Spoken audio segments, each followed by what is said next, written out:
This morning in the Eagle studio, we got the chair of the board for the Western School Division. We have Brian Fransen with us. Brian, how are you? I'm very good. That's awesome to hear. Are you a winter guy? Are you out doing winter activities this time of the year? Far too busy for that, unfortunately. You wait for the summer to go outside. That's fair. But it's an exciting time, and it's a busy time for the Western School Division. Talk about what's taking up all this time. Well, you know what? We've got a new school coming to Morden, and it's been a long time coming, and there's been lots of hard work being done in our school division office and in the province, making sure that this is coming together nicely. Absolutely, and that's going to be a lot of work, and right now you guys are trying to get ahead of a lot of it, get some work done early, and that includes naming the school and finding a mascot. Why is it important we do this early? Well, you know what? We've been calling it the new school for far too long. We'd like to call it what it will be. And we'd also, if possible, if we get the name and the mascot and some of those ideas early enough, then we can maybe integrate some of that into the physical features of the school as it's built. Well, that'll make it even special when you walk in. You're like, okay, I know exactly what school I'm in now. That's right, yeah.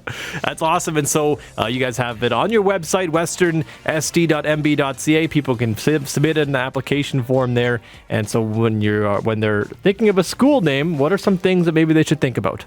Well, there are some restrictions from the province in terms of what those names can be. And so there are two basic categories. One is a geographical area or a landmark from the area.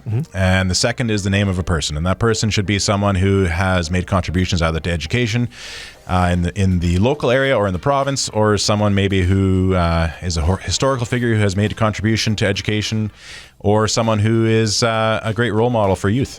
And so it seems like there's an endless amount of school names that could come out with that. It's kind of it's a couple restrictions, but really it's wide open. That's right. Absolutely. And so it's going to be you and the rest of the board there pouring over. It's going to be a tough decision. It will be. We're looking forward to having a tough decision to make. Absolutely. But it's going to be a new K-8 school, and that's just it means so much to Morden to have this new school. Talk about how important it is to get a new school and what this means. Well, our community has seen a lot of growth, and anyone who's in the area will know that this region is growing. And just for some numbers, when I became a school trustee in 2006, we had around 1,300, 1,400 students. It's 2023 now, and we've got over 2,100 students. So there's a lot more students than there were even 16 years ago. And we need that space.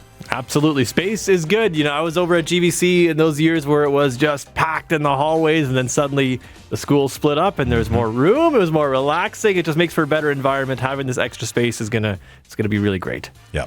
And so, Brian, thank you so much for coming in this morning and telling us all about it. Thank you, Ron.